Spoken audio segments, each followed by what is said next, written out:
আমরা দেশবাসীকে চারিদিক থেকে 19শে জুলাই ঢাকা চলো এই আওয়াজ তুলে এই জাতীয় মহাসমাবেশ সফল করার জন্য রাজধানীর ঐতিহাসিক সোহরাওয়ার্দী উদ্যানে সমবেত হওয়ার জন্য আজকে এই সোহরাওয়ার্দী উদ্যান থেকেই আমি দেশবাসীর কাছে উদাত্ত আহ্বান জানাচ্ছি। আজকে ঐতিহাসিক সোহরাওয়ার্দী উদ্যানে আগামী 19শে জুলাই যে জাতীয় সমাবেশের যে উদ্যোগ জামাত ইসলামের পক্ষ থেকে গ্রহণ করা হয়েছে তার প্রস্তুতি, মাঠের অবস্থা, মঞ্চ, আমাদের নিরাপত্তা, আমাদের পানি, স্যানিটেশন, মেডিকেল, নানান বিভাগের লোকেশন এবং বিভিন্ন প্রস্তুতি পর্যবেক্ষণের জন্য আমরা নেতৃবৃন্দ এখানে পরিদর্শনে এসেছিলাম এবং আমরা যে ঐতিহাসিক এই জাতীয় সমাবেশের আয়োজন করতে পেরেছি, আমরা সেই মাঠ পরিদর্শনের প্রথম দিনে প্রাথমিক কার্যক্রমগুলো একটু পরিদর্শন করতে পারলাম। সেজন্য আমরা মহান আল্লাহর কাছে প্রথমেই আবারও আপনাদের সকলকে নিয়ে শুকর আদায় করছি, আলহামদুলিল্লাহ। এই ঐতিহাসিক জাতীয় সমাবেশের প্রস্তুতি সম্পর্কে আজকে একটু আমরা আপনাদেরকে ধারণা দিচ্ছি।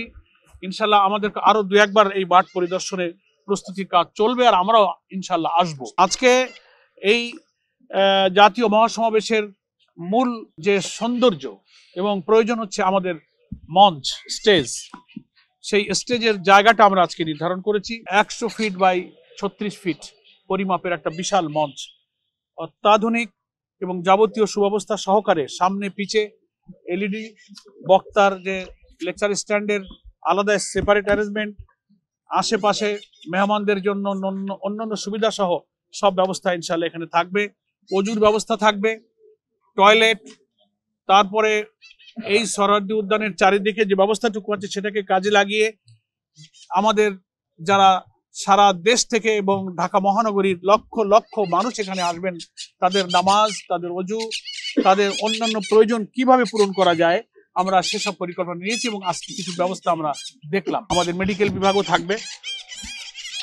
তো আমরা দেশবাসীর কাছে অত্যন্ত কৃতজ্ঞতার সাথে আমাদের প্রস্তুতি যে সুষ্ঠু সুন্দরভাবে হচ্ছে, আমাদের বাস্তবায়ন কমিটি এটা নিয়ে দফায় দফায় বসছে। রাজধানী ঢাকা, পার্শ্ববর্তী জেলা এবং সারা দেশের জেলাগুলোর প্রতিনিধি হিসেবে অনেকেই এই জাতীয় সমাবেশে যোগদান করবেন।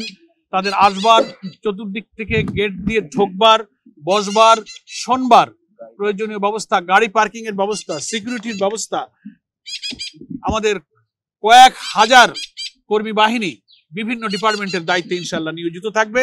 তারা তাদের জন্য সেই সুব্যবস্থা ইনশাল্লাহ করবে। আমরা গণমাধ্যমে কর্মরত সাংবাদিক বন্ধুদের প্রতিও কৃতজ্ঞতা জানাই। আমাদের এই 19শে জুলাইয়ের জাতীয় সমাবেশের প্রস্তুতির শুরু থেকেই দেশের জাতীয় গণমাধ্যমগুলো, ইলেকট্রনিক এবং প্রিন্ট সব মিডিয়াতে তারা সাধ্যমতো এর প্রচারণা শুরু করেছেন। আমরা দেশবাসীকে চারিদিক থেকে 19শে জুলাই ঢাকা চলো এই আওয়াজ তুলে এই জাতীয় মহাসমাবেশ সফল করার জন্য রাজধানীর ঐতিহাসিক সোহরাওয়ার্দী উদ্যানে সমবেত হওয়ার জন্য আজকে এই সোহরাওয়ার্দী উদ্যান থেকেই আমি দেশবাসীর কাছে উদাত্ত আহ্বান জানাচ্ছি আমাদের গণমাধ্যমের মাধ্যমে।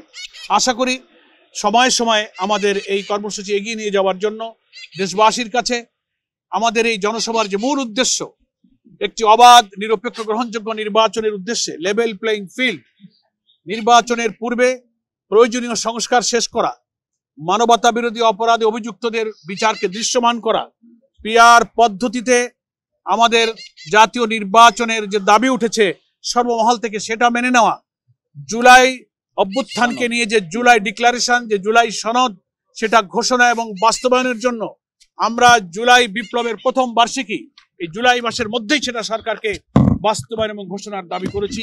সেই দাবি এই ময়দানের জনসভা থেকে উত্থিত হবে।